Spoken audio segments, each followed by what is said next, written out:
Good morning, students. This is the chapter number 3, a play, Andher Nagari and Chaupat Raja. The story is about the 8 character and Raja, and I explain you today the story in Hindi. Then you understand what is the summary of this story. So we start with the first line, with the first guard who spoke to second guard. So first guard to second guard, we alert the king is about to arrive. पहला guard बोलता है राजा पहुंचने को हैं. Second guard बोलता है हमें alert रहने की ज़रूरत है. लेकिन बोलता है life seems like one long sleep in this land. I am at ease all day through I am a guard. मुझे इतना आराम रहता है कि पूरे दिन मैं एक गार्ड की तरह हूँ, लेकिन ज़िंदगी जैसे मालूम होता है कि इस धरती पर है ही नहीं, बहुत लंबे समय से सोई हुई है. तभी फर्स्ट गार्ड को बड़ी बोरियत होती है और कहता है कुछ ड्रामा होना चाहिए यहाँ पर, नहीं तो और बोरियत बढ़ जाएगी हमारी. सेकेंड गार्ड जो होता है वो बोलता है I would be equally happy if there was none. मैं तो भाई खुश हूँ चाहे हो चाहे ना हो. तब तक वहाँ पर एक डिसिपल आता है, ठीक है, जो कि शिष्य होता है एक सेज का. फर्स्ट गार्ड हॉल्ट, रुको. पहला गार्ड रोक देता है, रुको, you are a stranger, give your identity. तुम अपनी पहचान दो. डिसिपल बोलता है आप सही हो, मैं तो यहाँ ज़रूर विजिटर हूँ, मुलाकात लेने आया हूँ. A disciple of the wise sage from the घंघोर फॉरेस्ट. और मैं भी वो कहाँ से आया हूँ, घंघोर जंगल है, वहाँ पे एक साधु रहते हैं जो कि तुम्हारे साम्राज्य के पूरब दिशा में है, उन्हीं का मैं शिष्य हूँ.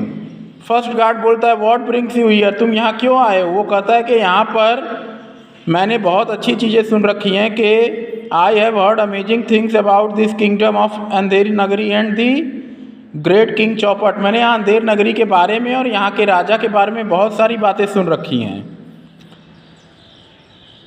सो I am specially impressed by the fact that everything in the market is sold at the same price.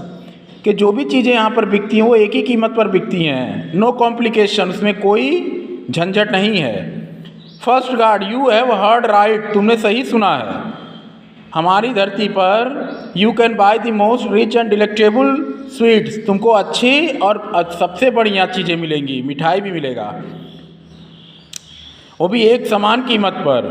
As an equal measure of vegetable, और एक समान माप पर मिलेगा. ऐसा भी नहीं है कि इसका कीमत इतना तो इसका नाप कम होगा, नहीं.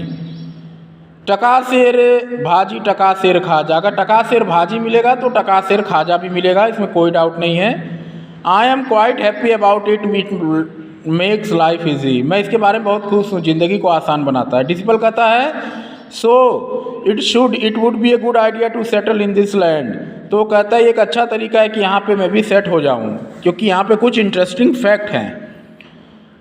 But first I would like to attend our the court. तो पहले तो मैं यहाँ दरबार को अटेंड करना चाहता हूँ. And pay my respect to the mighty king Chaupat, और मैं अपना जो आदर है वो एक विशाल राजा को देना चाहता हूँ. सेकंड गार्ड कहता तुम यहीं रहो, जहाँ लोग खड़े हैं पीछे लाइन में तुम भी खड़े रहो. अब राजा आने वाले हैं, तब तक राजा वहाँ प्रवेश करते हैं. सारे लोग उनके सामने अपने सिर को झुकाते हैं. तभी वहाँ पर एक किंग कहता है अब हम लोग दरबार शुरू करते हैं. ढोल नगाड़ों के साथ वहाँ पूरा होता है, अनाउंस होता है कि राजा आ रहे हैं.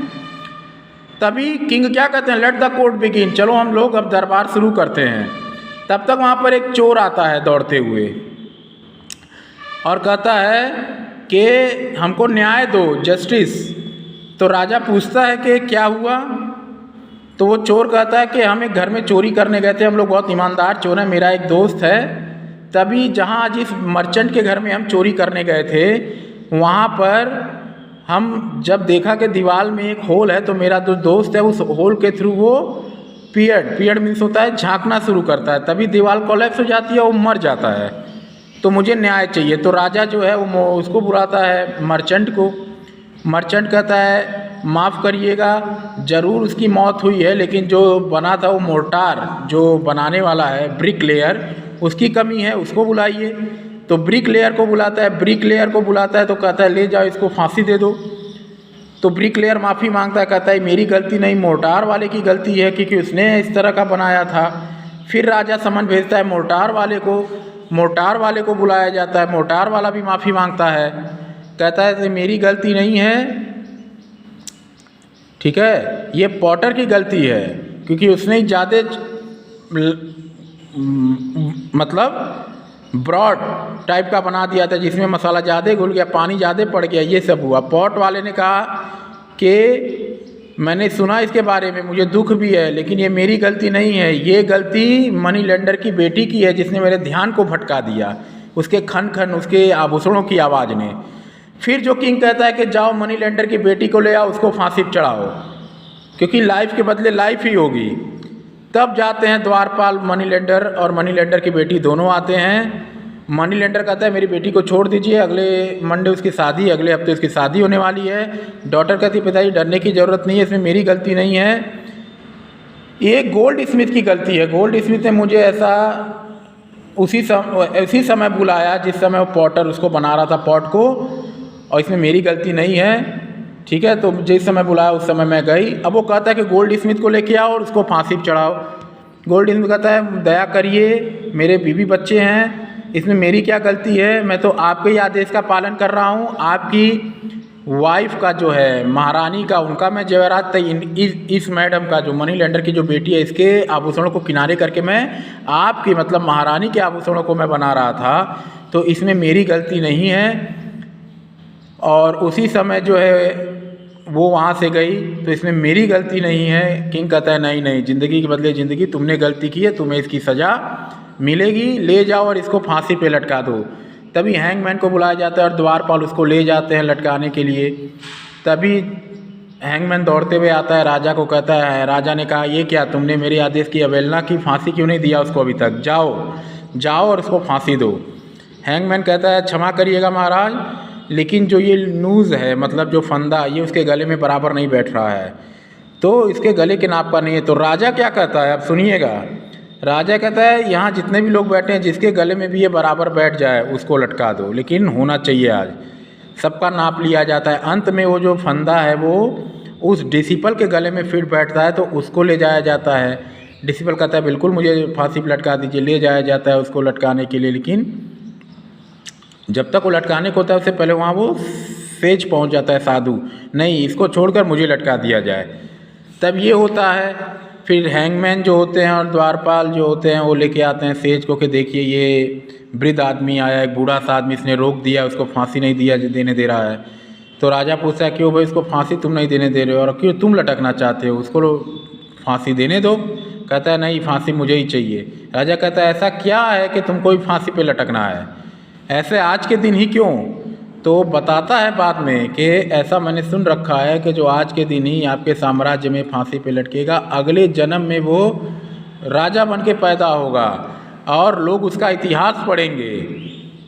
तो मैं भी चाहता हूँ कि लोग मेरे इतिहास को जानें और पढ़ें। बस यही सुनकर किंग कहता है नहीं नहीं ये नहीं हो सकता, अगले बार भी राजा मैं ही बनूँगा, अब मैं ही इसी साम्राज्य का राजा रहूँगा, लोग मेरे बारे में ही पढ़ेंगे।